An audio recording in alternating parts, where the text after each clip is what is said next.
Hello everyone and welcome. Today's video I'm going to do some watercolour painting with this Sweet Little Things Stamp of the Month set and some Distress Oxide inks. When you look through our catalogues, and this one is the January-February 2022 catalogue, and you get to the very end of the catalogue, you'll notice that there are two stamp of the months within each catalogue. One relates to January and the other for February, and they can only be ordered in those months.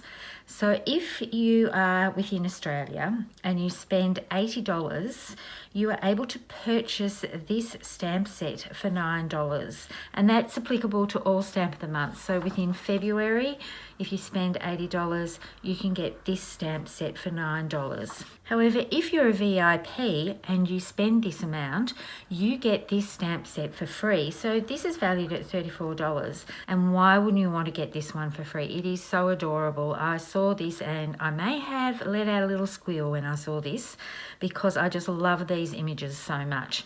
So I always knew that one of the first projects that I wanted to make with this was a watercolour and a soft type image.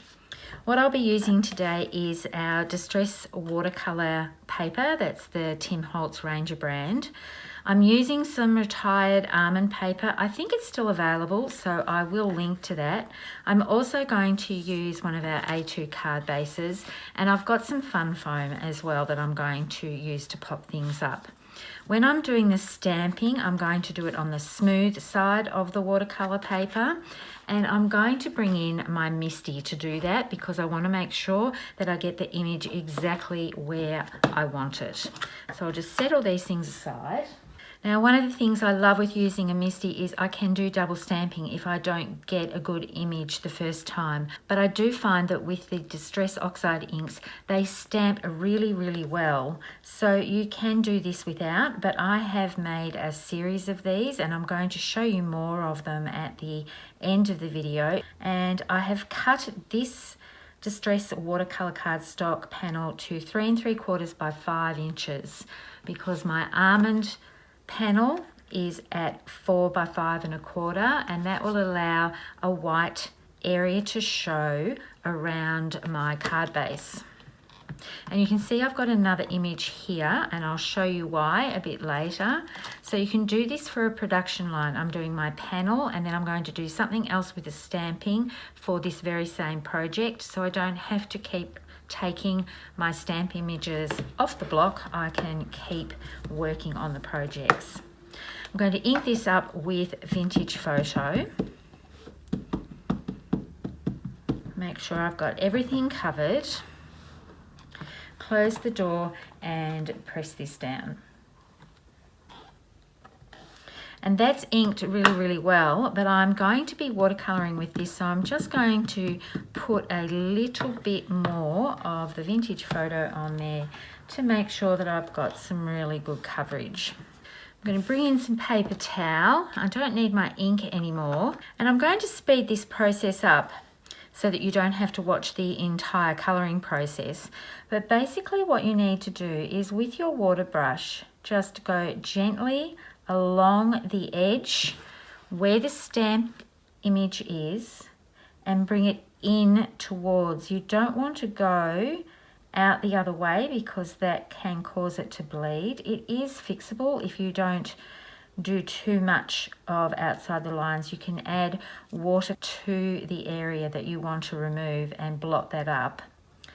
But just take a little bit of care, and you can see the Distress Oxide inks, because they react with water, they're very, very good just to do some quick and easy watercolouring. You can use your Distress Oxide inks to actually bring more colour in by smushing them down onto the all-purpose mat, but for this one I'm just creating all of the colour from the edges of the stamped images.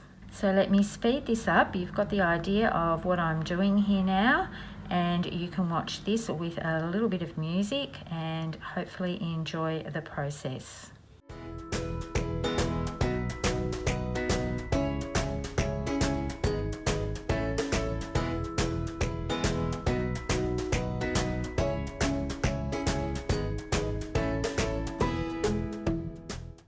So I didn't want to add a total amount of the vintage photo to this. You can see I've left little white areas on the bunnies to add a little bit more character. And then what I'm going to do is, just with a little piece of acetate here, I'm going to bring in some other colours.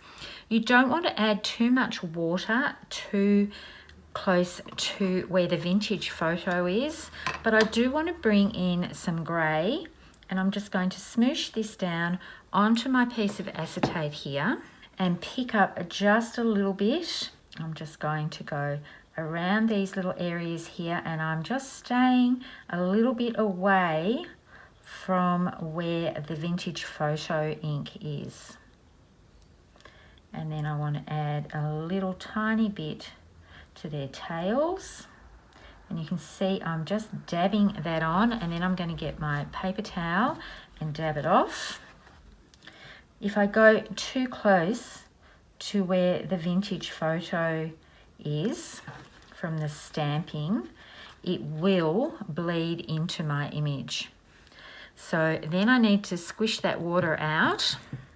So I'm just clearing the brush, and I'm going to bring in some tattered rose so I can add some to the ears. And this time, instead of using my water brush, I'm going to get a fairly dry paintbrush and just pick up a little bit of that colour and put that onto the areas where I want the vintage photo, where I want the tattered rose, the pink. If I use my water brush, it's going to bleed out and it will get that brown tinge to it. Now I'm going to clear this off, and I'm just using the water onto my paper towel, and then I'm going to use my paper towel again to dry this paintbrush off just a little bit. I want to add some blue, some very faint blue, a pale blue, so I'm using tumbled glass, and I want to make some blue flowers, so I'm going to use the same thing with the dry brush and add that. Now this brush does have a tiny little bit of moisture on it left from when I cleaned it off, and you can always wipe off and then go back in. I'm not picking up terribly much colour, I just want a little hint of the blue. And then I'm going to bring in peeled paint to do the leaves. And the reason why I'm using this dry brush, the first few that I made, I used my water brush, and then I had to keep dabbing off the colour and bringing back in more. And this I have found to be much quicker. So you'll see that in the ones that I'm about to show you. You can see that the colouring looks just a little bit different, but I think you can see from this that you get just enough of a touch of the blue and the green and the little bits of pink. So I'm going to clean this one off, and you can see that by squishing the water onto my paper towel rather than dipping it straight into a glass of water, I can then dry this off fairly quickly. And I'm going to add just a little touch of mustard seed to the centre of the flower. And then I'm going to do a little bit of shading underneath the rabbit. So I'm just going to go back in to where the pumice stone is and really water that out. So you can't see much happening just yet, but I'm just going to build that up slightly with a little bit of water. It just helps ground the images a bit if you put a little bit of a shadow underneath them. So this whole thing, I'm not a watercolorist by any means at all. I just play. I haven't learned how to do this or done any courses. I just like playing and working out what works best for me. And I just discovered that by bringing in a dry brush, I was able to keep the blues and the greens and the pinks stand out a little bit more and not get murky with the stamped part of the vintage photo. So you can see how that looks now. I'm just going to dry this off and then we can assemble the card. For the sentiment on this card, I'm bringing back one of my favourite stamp of the months. This one I just love with the scrimpty font, and it's got this congrats here. So this was back in 2020, and you can tell by the label on here it was May 2020. I just love this. It's good when you're doing an image like this.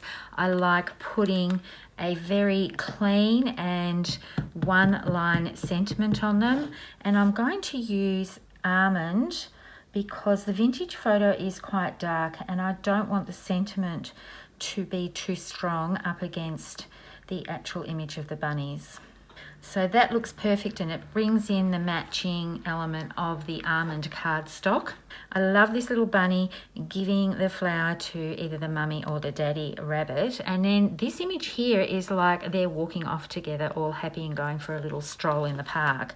So I have stamped that image and I've used almond ink on the inside because I didn't want to use the Distress Oxide inks and have it rub up against here, and I'm a bit impatient. I didn't want to wait for it to dry. So basically you saw me stamp the first image. So what I've done is line it up in my MISTI before I assembled the front portion of the card. It's always easier. You can do it if you've already done this part. It just means it sticks up a little bit, but if you use your magnets, it will be fine to fold this over. And to protect this side of the card, I would just get a piece of copy paper or some scrap and put this over here so that when I ink this part up and put that onto the card, there is not going to be any residue of ink transferring over to this inside section here. I think by adding a little image like this, which I'm not going to colour in, I'm just going to leave it as an outline, just finishes the card off beautifully. So I'm going to clear everything away and then I'll bring in the other cards that I've made. You can see here the cards that I've completed using this technique. This was the first one I did. I wanted to show this to you. I did go a little bit outside of the lines here. I didn't drag the water brush in quite close enough, but I have dabbed some of that off and it's not too bad. It just gives a little bit of a fuzzy outline. It's still cute enough, but you can see the one that I just made on camera, the difference with if you want to bring in more of the colour from the Distress Oxides, you'll get a richer tone, and if you want to bring in less of the colour, you can have a more textured look by leaving more white areas, which I've done around the eyes because I thought that was a bit cute. And then this is the one where I use the water brush to do the colouring of the flower, and you can see that has a totally different look from this one where I did the dry brush with it. I have left these blank, these two blank, because I'm not sure if they're going to be birthday cards or baby cards or even thank you cards, but because I used a sheet of fun foam underneath these, it will be easy enough to stamp that on top rather than if I just use strips of foam tape. This little bear was so fun to do, and I love that. Even though I have stamped the whole entire image with vintage photo, I was still able to bring in colour for the flowers and the leaves. The little mouse is a smaller image compared to these larger ones, so I decided what I would do with him is actually just cut him out of a stitch bracket once I'd coloured him in, and I stamped him with pumice stone and did exactly the same treatment that I showed you in this first card that I made. I hope you enjoyed my attempts at watercolouring these with the Distress Oxide inks. I really love how these ones turned out with the soft and textured look to them. You can stamp this with a waterproof black ink, which you could use the Intense Black to do this and then do the watercolouring once that is dry, and I'll link to a video where I've shown how to do that. But using this method of actually stamping with the Distress Oxide inks, it makes for a very quick and easy and very simple card to complete in a short amount of time. Thank you so much for watching. I hope to see you next time, and happy crafting. Bye for now.